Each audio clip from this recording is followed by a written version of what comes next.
back sa aking channel. It's me again, Chimplee. And today's video ay magbe-bake po tayo ng napakasarap at napakasimpleng gawin na dessert.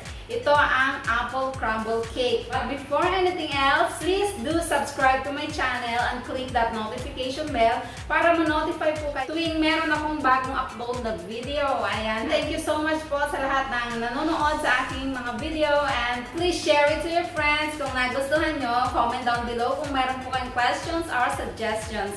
Siya nga pala, ang recipe na gagawin natin ngayon ay gustong-gusto ng mga anak ko dahil ito yung ginagawa ko kapag nakakabili ako ng hindi masarap na apple. Minsan meron tayong nabibiling maasim o kaya naman yung apple na para siyang bulak. Ayun, yung walang katas. Kaya naman, ang hindi apple cinnamon bread ang ginagawa ko ay ganito. Pero halos magkatulad lang sila. Ang pagkakaiba lang, ang recipe na ito ay lalagyan natin ng rolled oats. Ayan. Kaya naman tinawag siyang crumble dahil medyo crumbled sa ibabaw ng cake na ito. So, let's start cooking.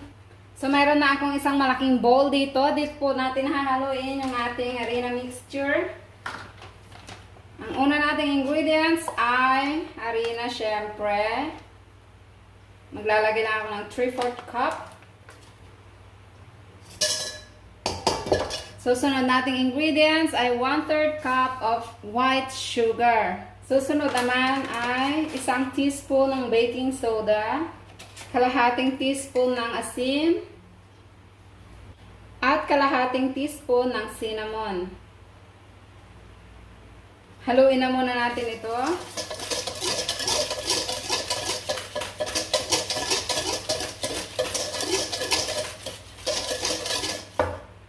Ngayon naman, maglalagay tayo ng isang egg. 1/3 cup of milk. And 1/3 cup of oil. Haluin natin ang mixture.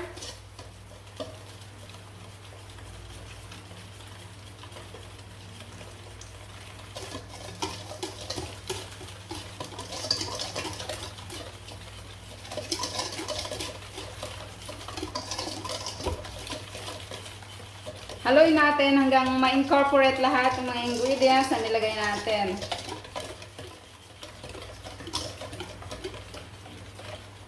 Okay, ngayon itabi muna natin ito at gagawin naman natin yung apple.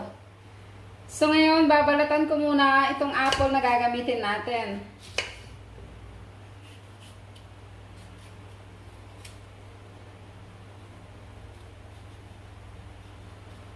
You can use any kind of apple sa recipe na ito. Ayaw kasi ng mga anak ko ng apple na may balat. Nasanay sila na binabalatan ko ang apple, kaya maski sa mga cakes na ginagawa ko, kailangan balatan ko rin yung apple. So, 2 apple lang po yung gagamitin natin. And then, slice natin into cubes. Just like that. Yan.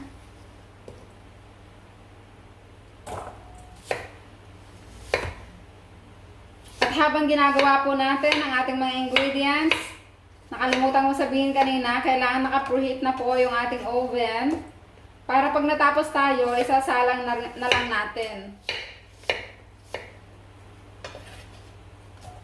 At ngayon naman, lagyan natin itong apple ng 2 tablespoon of brown sugar. Another 1/2 teaspoon of cinnamon. Ayan, then let's mix it. Bango-bango niya, guys. And set aside. Ngayon naman, gawin natin yung flour mixture na pang toppings natin with oats. Another 3/4 cup of flour.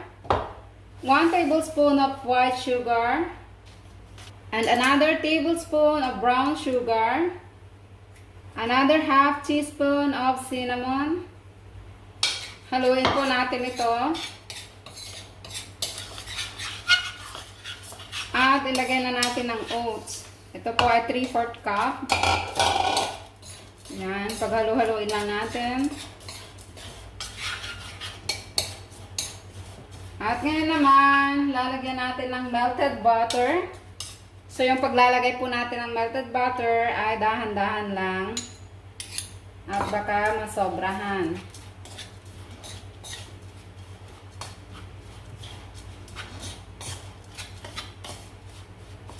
Let's add more.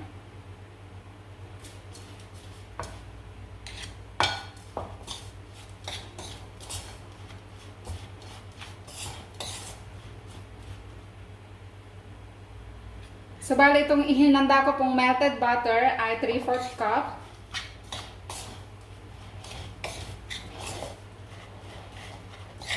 Pero I think hindi naman natin ito magagamit lahat. Ayan, konti pa.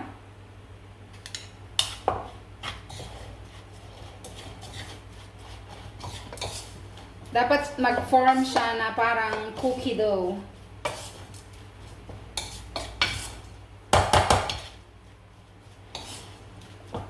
Konting-konti na lang. Ayan.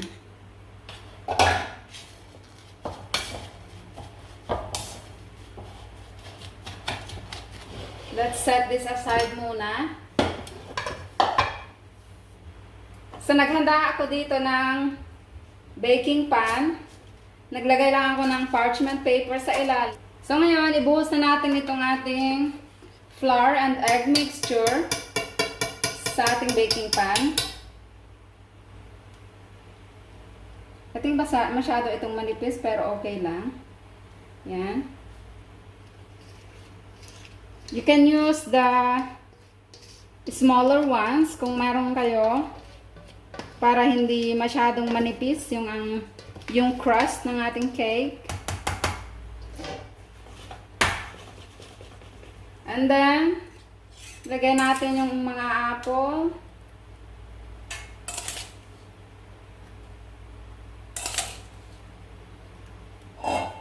Ilubog lang natin ang mga ito, ganyan.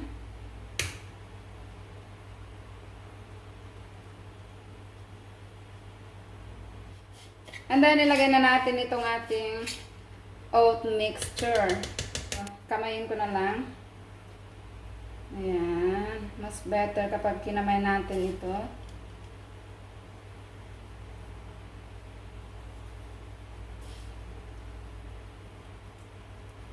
Sa mga hindi pa po nakasubscribe sa aking channel, subscribe na po kayo.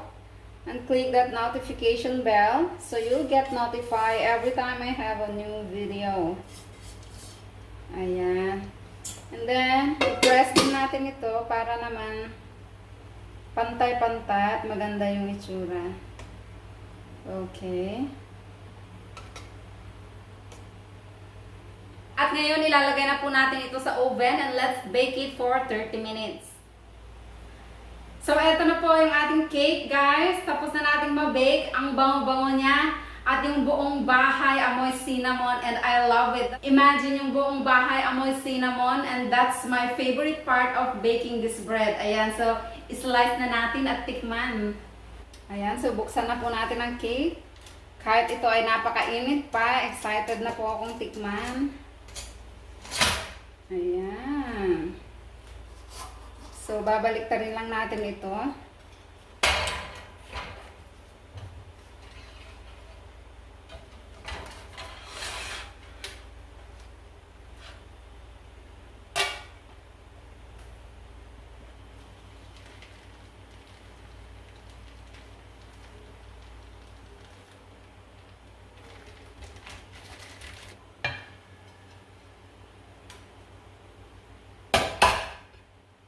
Yan.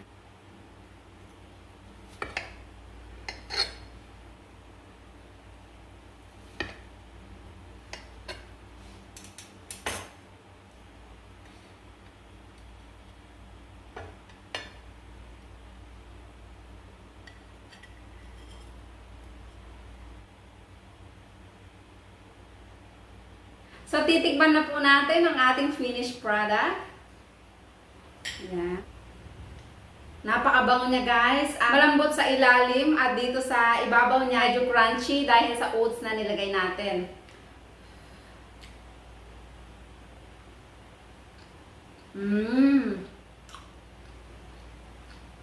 sarap niya, guys. Ang sarap ng ilalim niya, napakalambot, at dito naman sa ibabaw ay crunchy. Imagine mo yung pinagsama yung crunchy na oats at yung medyo chewy na apples at malambot na cake sa ilalim. At napakabango din at hindi masyadong matamis. I love it. At dyan na po nagtatapos ang ating video for today. Sana ay nagustuhan nyo na naman ang episode na ito. I'm very sure na magugustuhan nyo ito. And please subscribe to my channel. Click that notification bell. Huwag niyo pong kalimutan. See you again soon. Bye!